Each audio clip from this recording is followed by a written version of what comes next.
Tonight's top story, advocates for crime victims are calling on one of their own to step down. Calumet County DA Ken Kratz under fire for sending sexually suggestive text messages to a domestic abuse victim, 26-year-old Stephanie Van Graal, while he prosecuted her ex-boyfriend for almost strangling her to death. Kratz, a longtime and well-known prosecutor. He handled the Stephen Avery high-profile murder case a few years ago. Kratz does not deny sending these messages. The emails obtained recently through the state's open records law show Kratz sent more than 30 text messages, including one that said, quote, "I know this is wrong. I'm such an honest guy and a straight shooter." He also texted, quote, "You may be the tall, young, hot nymph, but I am the prize." End quote. Kratz resigned from a state victims' rights board, but has no intention of leaving his post as district attorney in Calumet County. The night team's Maria Guerrero joins us now with more tonight. Maria. And Eric, Kratz is keeping his job. The Office of Lawyer Regulation found his behavior did not violate rules governing attorney conduct. There are now allegations, though, that he tried to keep details from being released. And this is a case that domestic abuse victim advocates say is particularly troublesome because prosecutors really have an obligation to ensure victims who are often hesitant to even come forward that they feel safe and can trust them.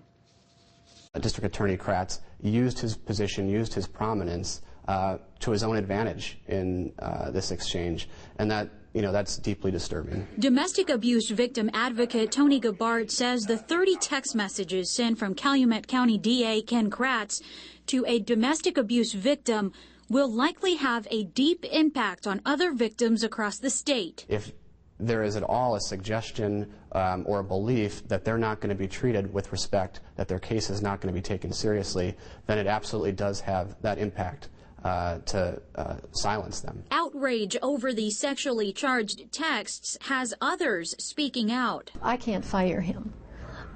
We can't fire him as the legislature. He should resign. Madison Representative Therese Berceau is also calling on the Office of Lawyer Regulation to rethink disciplinary action. Berceau has been recognized over the years for working with hundreds of abuse victims. She finally goes to the legal system for protection, and the person who's in charge of protecting her is sexually harassing her. I don't think this was his first time. Kratz has said he is embarrassed by his behavior, calling it a lapse in judgment.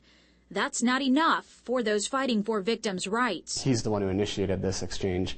He's the one who should have known better. The victim, on the other hand, is in a position of vulnerability on so many levels. And again, it was completely reasonable for her to think that she had to reciprocate in some way if her abuser was going to be brought to justice.